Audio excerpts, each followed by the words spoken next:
Madame, mademoiselle, monsieur, bonjour et bienvenue dans notre magazine « Il était une fois ». Merci d'être avec nous. Aujourd'hui, il était une fois derrière les barreaux.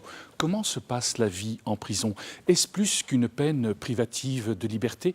Comment les prisonniers se réinsèrent-ils dans la société au terme de leur peine? Je vous laisse regarder le sommaire de notre magazine.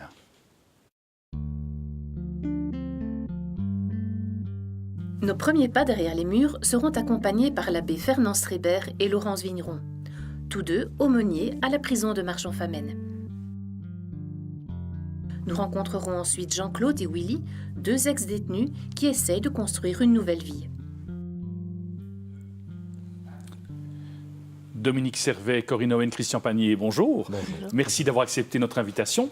Dominique Servet, vous êtes membre de la plateforme sortant de prison de Liège. Corinne Owen, que vous présentez quand même, vous êtes journaliste à Catobel. Christian Panier, vous êtes juge honoraire et également professeur honoraire de la faculté de droit de l'Université catholique de Louvain.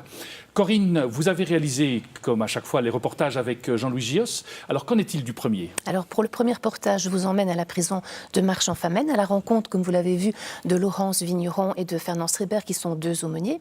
Alors, la prison de Marchand-Famenne, elle est hyper sécurisée, hyper moderne, mais ça reste quand même un lieu de détention que je vous propose de découvrir tout de suite.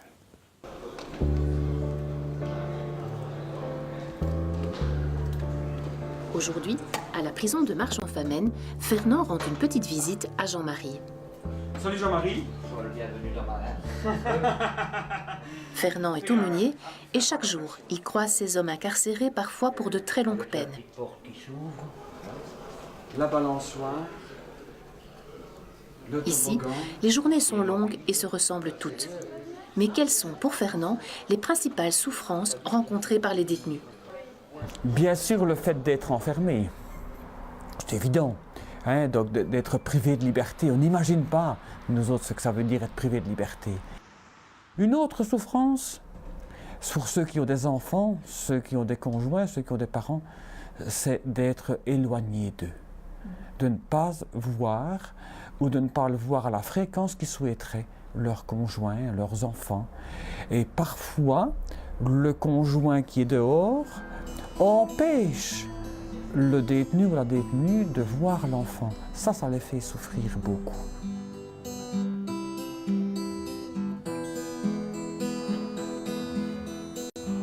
Plus de 300 détenus vivent dans cette prison inaugurée en 2013. Une infrastructure très moderne dont les aménagements ont été conçus pour influencer positivement le comportement. Par exemple, autour du pôle de surveillance, les différentes ailes sont ouvertes et il n'y a pas de grille apparente. Dans chaque aile, les détenus peuvent circuler quasi librement. La plupart des cellules sont individuelles. Et si certains la partagent, c'est souvent par choix.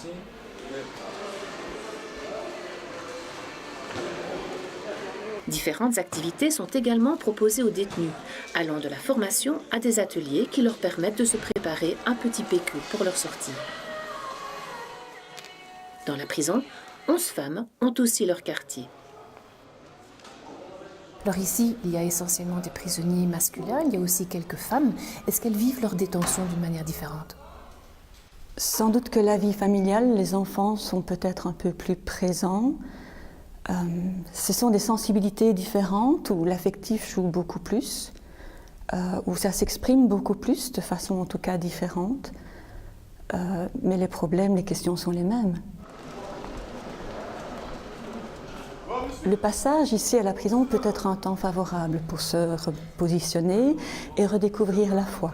Ils ont du temps, donc ils peuvent prendre le temps de lire la Bible, les évangiles, ils peuvent venir à la messe. Et puis on peut parler aussi de la foi et envisager ces grandes questions avec eux. Ah oui, ça on avait dit ça. C'est un temps aussi principal de spiritualité quand on pense qu'on se retrouve très vite face à la question du mal subi et mal commis.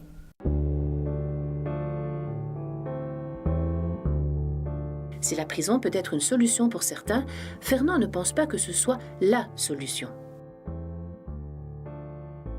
Je dirais que la prison, quand des personnes se font prendre la main dans le sac, peu importe pour les faits, ça provoque un électrochoc.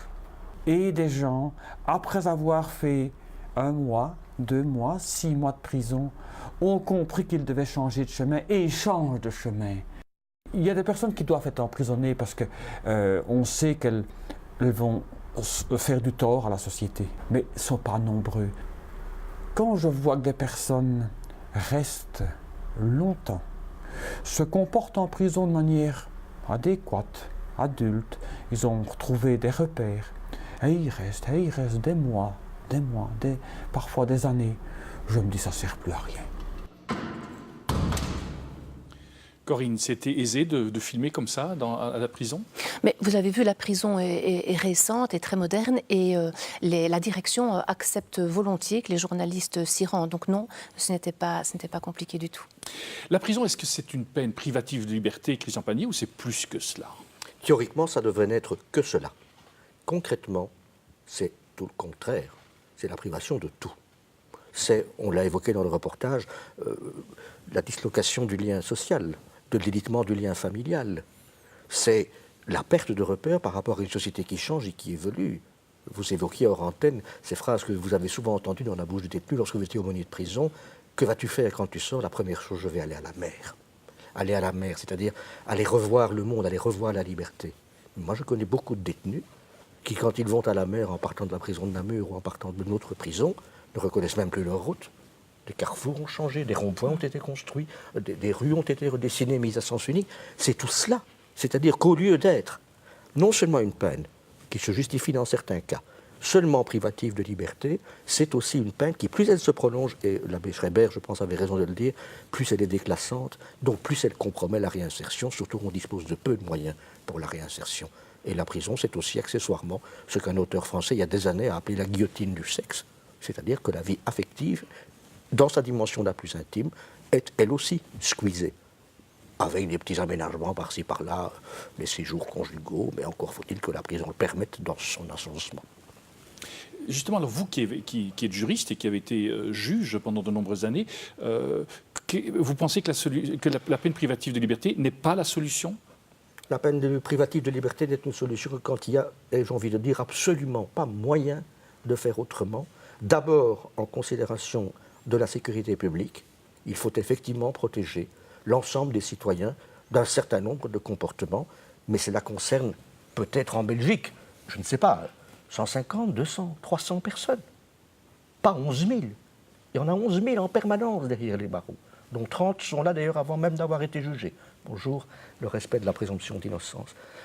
Il faudrait inverser dans notre tête le schéma que notre culture y a introduit, délinquance, prison.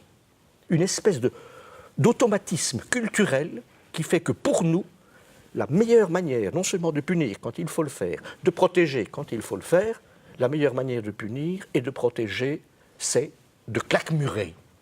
Alors que toutes les statistiques à travers le monde entier, tous les criminologues à travers le monde entier le disent, plus une peine, quel que soit le fait qui l'a justifiée, est longue dans son exécution, plus elle est déclassante et plus elle expose la société à un risque de récidive de la part du détenu. Les détenus qui font, on le dit, à fond de peine, eh bien très souvent, ce sont des détenus qui vont, sauf exception, qui vont récidiver. Ne serait-ce que parce qu'il va leur être pratiquement impossible, sortant à un âge relativement avancé, après avoir perdu tous les repères sociaux, voire familiaux, il va leur être pratiquement impossible de se réinsérer. Et ils retombent.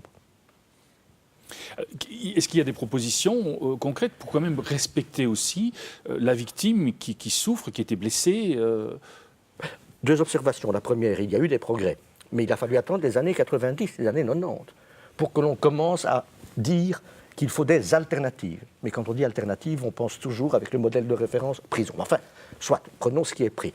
Il y a eu des alternatives. La peine de travail comme modalité d'exécution d'une peine, elle est devenue peine à titre principal. Récemment, on a inventé le bracelet électronique. Très bien, pour un certain nombre de délinquants, c'est la solution qui se justifie, tant pour lui que pour la société. Le problème, c'est qu'il faut qu'il y en ait assez et qu'il y a assez de personnel dans le centre de surveillance, sinon ça ne rime à rien. On a cherché, notamment pour un certain type de délinquance, le système de la transaction, mais encore faut-il qu'elle soit équitable. Vous rachetez une bonne conduite, si je puis dire, contre argent sonnant et trébuchant, ça n'a de sens que si c'est proportionnel aux revenus. Que celui qui a peu paie peu, que celui qui a beaucoup paie beaucoup. Je pense à la grande délinquance économique et financière. On n'en est pas là, malheureusement. Ou alors, quand on y est, c'est d'une manière totalement inéquitable. Et ça donne l'impression publique que les gros s'en sortent toujours. Et c'est vrai que les gros délinquants économiques et financiers sont rarement longtemps derrière les barreaux.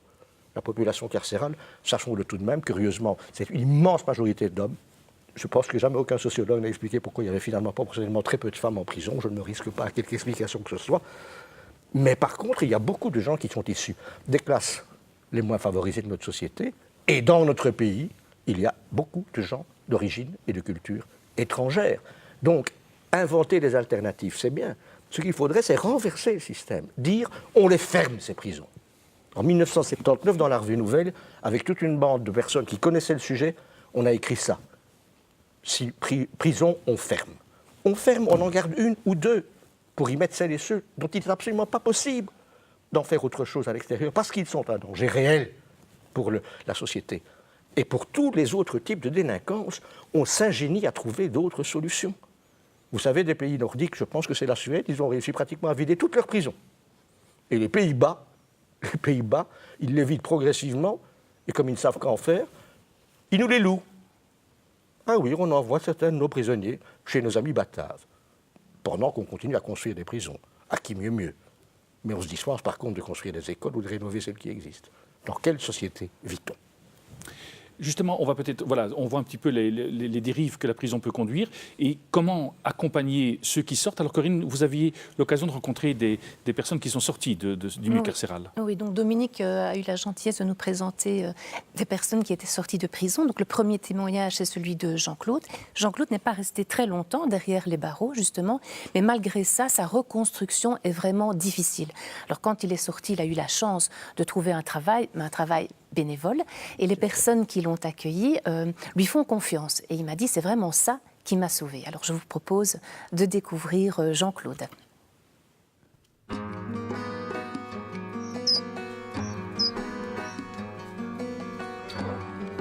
Alors Jean-Claude, la prison, est-ce que ça a été un électrochoc pour vous ? Eh bien, je dirais oui, sur certaines façons, oui. Pour le bon motif que je ne me rendais pas compte de ce qui allait m'arriver. Maintenant, j'ai compris, c'est certain. Est-ce que ça a eu des aspects positifs, cet enfermement ? Oui, positif, c'est certain. J'étais une tête brûlée avant. J'aurais fait n'importe quoi sans réfléchir, rien du tout. Je me rends bien compte que ça ne sert à rien. Et comment se reconstruire, voilà. Comment ouvrir une porte ? Ça, c'est pas facile à trouver, je veux dire. Qu'est-ce que c'était le plus difficile ? Côtoiement des autres. Pourquoi ? Parce qu'ils n'ont pas d'humanité. Tout ce qu'ils voient, c'est recommencer. Vous pouvez lâcher ce que je dis, parce que moi, j'assume ce que je dis. C'est recommencer. C'est les trafics. C'est la drogue. C'est tout ce qu'on veut. Il n'y a rien de positif. Il faut comprendre pourquoi on est là. Si on comprend pourquoi on est là, on est sauvé. Est-ce que vous avez l'impression que maintenant vous avez remboursé vraiment la dette que vous aviez envers la société ? Matériellement, oui. Et autrement ? Non. C'est-à-dire ? Vis-à-vis de moi-même. Vis-à-vis de moi-même, j'ai rien remboursé. Parce que j'ai tout perdu. Je n'ai rien reconstruit.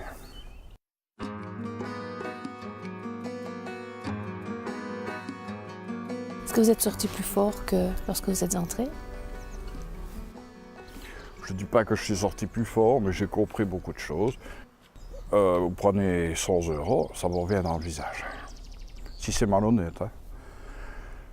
Il y en a beaucoup qui disent, ah ouais, s'il y a 100 €, il y en a 500 derrière, hein. Peut-être bien. Non. Et demain ? C'est un autre jour. Est-ce qu'un jour vous serez en paix quand même avec vous-même ? faudra beaucoup. Il faudrait autre chose dans la vie, mais il faudra beaucoup. Voilà. Mais je n'en veux à personne.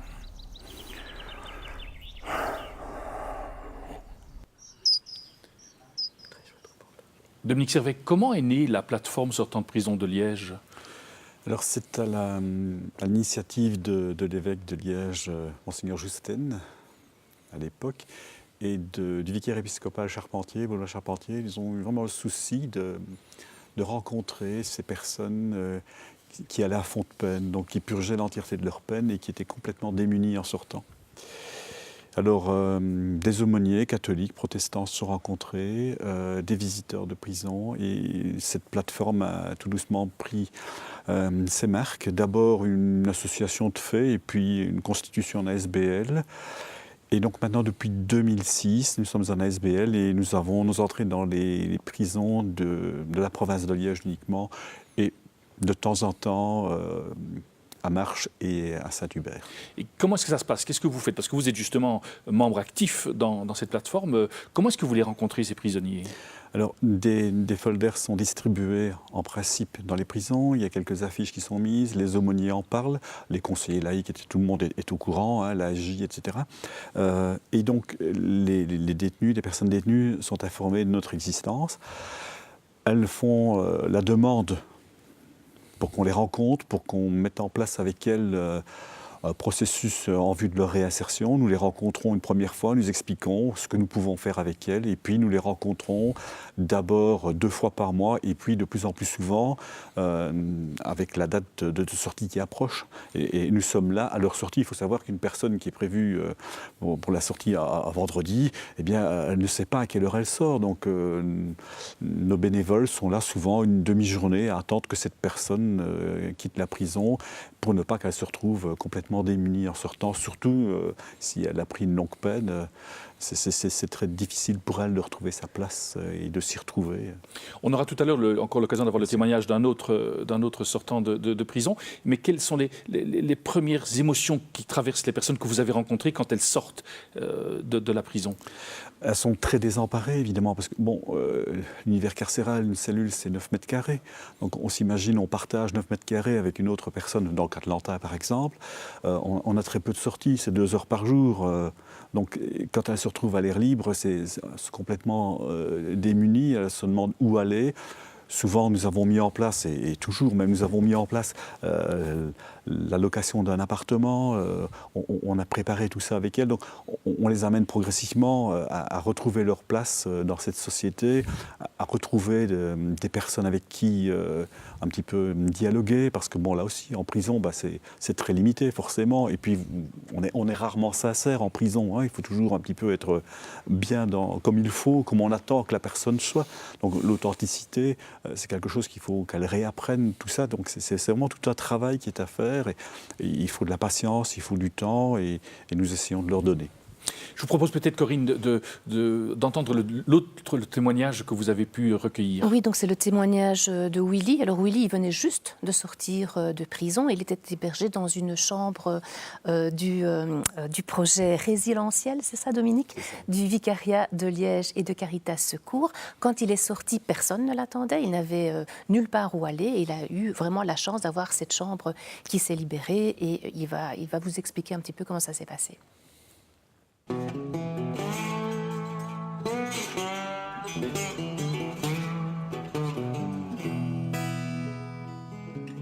Alors Willy, est-ce que la prison, ça vous a apporté quelque chose de positif?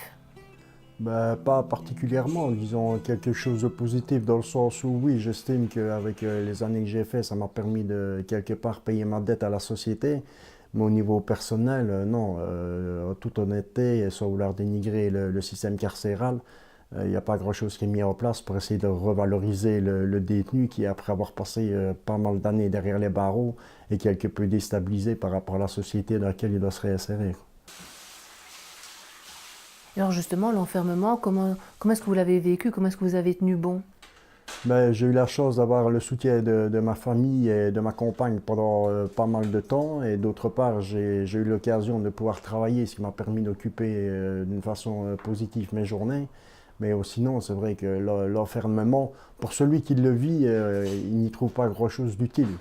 On peut comprendre que pour la victime, c'est nécessaire pour qu'elle puisse faire son deuil pour les gens qui sont victimes de meurtre ou pour les gens qui sont victimes de vol, etc. C'est une nécessité pour la société, mais pour la personne qui le vit, le système actuel, de mon point de vue, est relativement mal fait. Est-ce que vous avez l'impression que vous êtes sorti meilleur de prison qu'en y entrant? Meilleur peut-être pas, mais disons que ça m'a quand même permis, grâce à certaines personnes, notamment à l'aide sociale aux justiciables, à la conseillère laïque, enfin à des structures qui sont externes au ministère de la Justice, ça m'a permis de faire un travail sur moi-même et d'essayer de me reposer un petit peu et d'essayer de prendre un peu de recul par rapport aux faits que j'avais commis. Mais sinon, le système carcéral en lui-même ne le permet pas.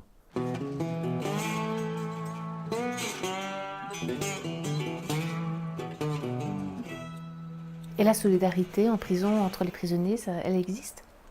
Ouais, ça c'est une vieille légende, ça c'était il y a très longtemps. Alors maintenant vous êtes sorti, comment est-ce que ça se passe? Ben, c'est relativement difficile parce que voilà, il y a quand même pas mal de contraintes administratives. D'autre part, le travail en prison, bien que j'ai eu la chance, je dois l'admettre, d'avoir travaillé dans un atelier où on était relativement les mieux payés de la prison, les autres travaux en prison sont excessivement mal payés. Je ne sais pas si les gens peuvent concevoir, mais il y a des gens qui travaillent pour 130, 140 euros par mois. Et contrairement à ce qu'on peut entendre dans certaines presses, la prison de Lantin n'est pas un hôtel 4 étoiles. Quand vous rentrez dans la cellule, il n'y a absolument rien. Il n'y a ni TV, ni radio, ni frigo. La nourriture est vraiment limitée à son strict nécessaire. Heure pas chaud par jour, 6 tranches de pain le soir avec une charcuterie ou un fromage. Donc celui qui n'a pas d'argent en prison, je peux vous garantir qu'il a faim. Honnêtement, il a faim.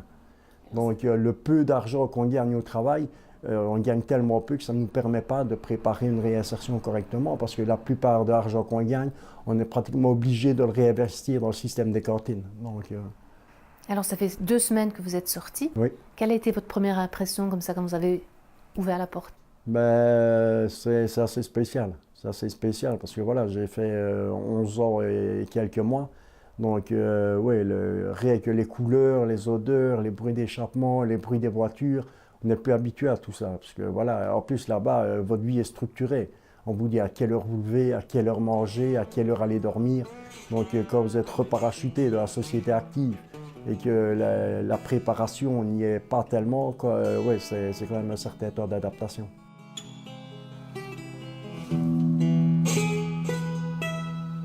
Christian Pagnier, la prison, c'est un lieu de ressaisissement, c'est un lieu d'éducation, ou bien c'est un lieu qui, quelque part, peut reconduire à une forme de violence? Si c'était du ressaisissement et de l'éducation, les statistiques nous le montreraient et nous prouvent exactement le contraire. Je le répète, plus c'est long et pire est l'avenir envisageable. Ne perdons pas de vue, nous venons de vivre des événements dramatiques, des faits de terrorisme inqualifiables. Ne perdons pas de vue qu'à peu près tous les acteurs de ces odieux actes sont passés par la case prison. Ils ont tous un pédigré carcéral. Ben, visiblement, ça ne les a pas vaccinés. Non, il faut investir dans une approche sociale de la répression. Il faut aller vers la justice réparatrice.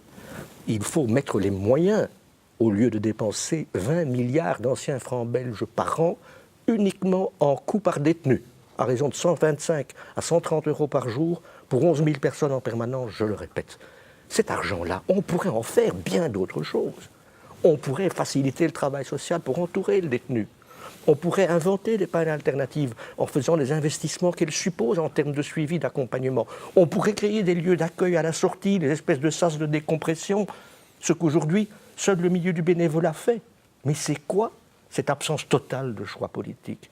Se laisser faire. Et on pourrait expliquer aux victimes que ce n'est pas dans la vengeance qu'elles vont trouver l'apaisement. Que ce que l'on entend souvent dire, bah, il l'a bien mérité. Et quoi, en plus, il l'a télé. Ben, enfin, moi, je connais des gens qui ne l'ont pas. Ben oui, d'accord, des gens honnêtes qui ne l'ont pas. Oui, d'accord, mais qu'est-ce que ça va changer? Ça va réparer quoi? Le fait de les traiter finalement un peu comme des chiens, de les mettre à l'écart de la société. Vous savez, vous ouvrez une prison, Mark Twain disait, vous ne la refermez jamais. Mais Victor Hugo a très bien dit, il y a très longtemps, après avoir ferraillé contre la peine de mort, ouvrez une école, vous fermerez une prison. En Belgique, on fait exactement l'inverse. Est-ce qu'il y a, parce que, une espérance quand même, est-ce que vous pensez qu'il y a aujourd'hui des gens dans les universités qui quelque part peuvent influencer le politique pour aller vers d'autres solutions? Je suis très pessimiste sur ce dossier-là, moi qui suis par ailleurs plutôt optimiste de nature. Je pense que vous avez mis le doigt sur le vrai problème. Les responsables, les décideurs, pour la plupart politiques, mais enfin on sait à quel point aussi ils sont déterminés par des considérations plutôt économiques que réellement politiques. La plupart de ces décideurs ne s'emparent pas de ce dossier parce qu'ils estiment qu'il n'est pas vendeur. Vous n'allez pas faire, ou alors vous êtes un merveilleux utopiste et un vrai homme d'État, au lieu que nous n'avons que des hommes politiques, vous n'allez pas faire une campagne avec comme premier thème la transformation de la condition carcérale ou la mutation de notre système de pénalisation, une réforme de la pénologie. S'il n'y a pas de prise de conscience dans l'opinion, je veux dire chez les braves gens, que nous nous confortons de croire que nous sommes nécessairement, il n'y aura pas d'évolution. Et c'est pour ça que je suis avec quelques-uns de ceux qui, depuis des années, tapons sur ce clou-là. J'ai parfois un peu l'impression de prêcher sur ce dossier. Eh bien, ce prêche-là, je le ferai volontiers, pas seulement le dimanche. Merci Christian. Nous revenons vers Dominique. Est-ce que vous avez quand même, pour garder un peu cette notion aussi d'espérance, dans les gens que vous accompagnez, etc., il y a sans doute eu des récidives, mais est-ce qu'il y a quand même des gens qui ont pu vraiment se réinsérer parce qu'ils ont été accompagnés? Alors peut-être que, comme le dit bien Christian, la difficulté, c'est que ce sont des bénévoles. Enfin, pas la difficulté, mais le fait que c'est grâce au bénévolat que des gens peuvent retrouver le chemin de leur dignité. Alors, de notre petite expérience que nous avons à Liège, des personnes que nous avons accompagnées, très peu ont récidivé. Parce qu'en fait, avec elles, nous avons mis en place tout un réseau social. Et donc ce réseau permet de ne pas replonger. C'est quand la personne est seule, quand elle sort de l'Antin un vendredi après-midi, qu'elle monte dans le 88, qu'il a conduit place Saint-Lambert et qu'elle est tombée pour de la drogue et qu'elle se retrouve là où c'est le haut lieu de la drogue, il est évident qu'elle va replonger. Elle va retrouver ses anciens amis, etc. Et que lundi, elle se retrouve. Et lundi, on se retrouve à la casse-prison. Bon. Donc ici, ce fait justement d'accompagner les personnes permet qu'il n'y ait qu'il y ait beaucoup moins de récidives. Et donc ça, c'est vraiment notre objectif, c'est d'accompagner toujours ces personnes pour que justement demain ne soient pas tentés de replonger. On a vu Willy à mon numéro de GSM et celui d'autres, et il peut nous appeler quand il le veut, quand il sent que ça va mal, et on est là. Christian, on conclut. Pour enchaîner sur ce qui vient d'être dit, il y a aussi des merveilleuses personnes qui sont ce qu'on appelle les visiteurs et les visiteuses de prison. C'est pas facile parce que certains membres de l'administration pénitentiaire, c'est aussi un des problèmes de la prison, c'est que son organisation assez pyramidale, assez sécuritaire, rend difficile l'accès même à l'intérieur des murs de la prison à un certain nombre de personnes qui pourtant y apportent un peu de lumière et un peu de rafraîchissement.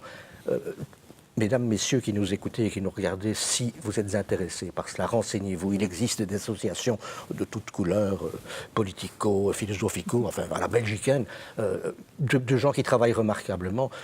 Je le fais, ça m'arrive. Je vais parfois en prison pour, y compris faire des spectacles avec des prisonniers. On a fait ça en Denne il y a quelque temps. On m'avait demandé de jouer le rôle d'un magistrat, ce que je n'étais plus depuis quelques mois, et de faire avec les détenus un petit spectacle sur le tribunal d'application des peines, pour caricaturer l'institution. Je pense que ça leur a beaucoup apporté. Moi, ça m'a beaucoup apporté aussi. L'autre jour, à Namur, nous avons organisé In and Out. Nous avons fait venir des artistes en prison, l'après-midi pour les détenus, et le soir, le même concert s'est donné à la Maison de la Culture, mais il avait été filmé, et on le doublait en arrière-fond à la prison, avec des plans de coupe sur certains détenus. Eh bien, ça, tant que la prison est ce qu'elle est, c'est-à-dire cette chose, à mon sens, atroce et parfaitement inutile dans la plupart des cas, au moins est-ce un progrès, c'est de rendre un peu moins pénible cette espèce de descente aux enfers qu'est souvent l'incarcération. Merci en tout cas à tous les trois d'avoir pris le temps de nous partager vos réflexions sur le milieu carcéral. Nous arrivons déjà au terme de notre magazine. Merci d'être resté avec nous. Si vous souhaitez revoir cette émission, il est possible de le faire en allant sur notre site catobel.be. Au nom de toute l'équipe qui a préparé ce magazine, il ne me reste qu'à vous souhaiter une excellente journée et je vous dis à très bientôt.